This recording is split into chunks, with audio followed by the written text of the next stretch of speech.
pihak-pihak yang tidak berpartisipasi dalam perdamaian ini, kebanyakan di luar negeri. Wa kuna wajah dewa luar negeri, halam perusahaan. Pegahan Facebook, pegahan apa hadis, pegahan kerenda. Kita kesepakat apa yang kita hajati, apa yang kita minati, apa sahaja kehendak, apa yang dah jadi perdamaian, silakan wajah. Pegahan nampu sapu luar. Ya Perdana Menterinya, Perdana Menteri hanam urusan.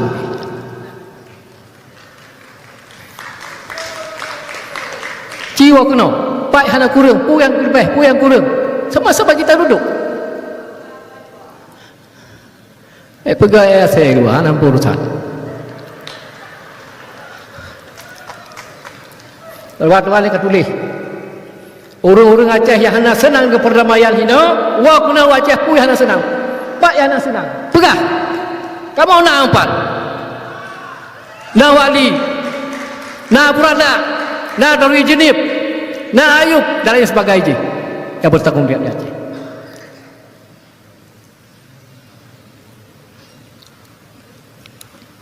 Oleh sebabnya, ini maaf Bapak Polda dan lain jajaran Forkopimda, bahasa ibu mungkin terpegah bahasa Rusia hana mangat. Tapi harus pegang bahasa Aceh yang lebih tuk sampai tuk dalam tuliang.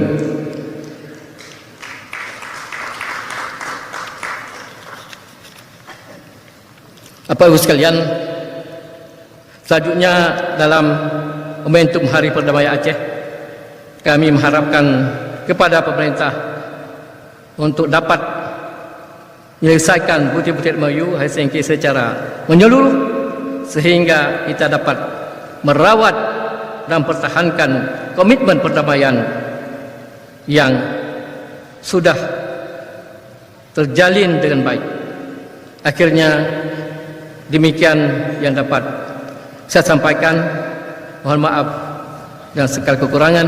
Billahi taufiq wal hidayah. Assalamualaikum warahmatullahi taala wabarakatuh. Konyo salah po je. Boh komandum yang luar pada kaya sem gong ya sem ngan dilah padilahnya. Tak botu. Apa nak wakah mendum ham gong menteng hana aksi ke hana buat dum. Kamu tonton nak gong hung lagi saya juga ina. Jika mau you kena mang kapugat action you royak takalan. Kapugat action wakah. Kan? Ai wa ada wakalan menteng ngin tapi hana tangku lagi syeki. Banjih bantruk ngak merumpak ngaknya kamna. Bukan lagi saya kai bimpun nak. Yang lagi nyanyi dak wakah lagi nyanyi dua adik. Nyanyi no lagi dilah pada no. Katren dari kena berenang sampai nak berenang kalau renang sang kaya tak kan adanya. Kan awak ada asyik. Menyakah mang lepang kena nak kawa ka jamun ke kena. Awak ada asyik nak kena dah. Boh lah pada hai. Ilung ke masalah ku ada rajih rak no tadi. Ya kan? Tapi hana awak kah buat gong lagi saya nak kung lah jo bangke ka sengap ke. Pegah saban mandu janggut ke saban. Pegah punggung. Ana awak dengar ke awak kah nai luar keraju.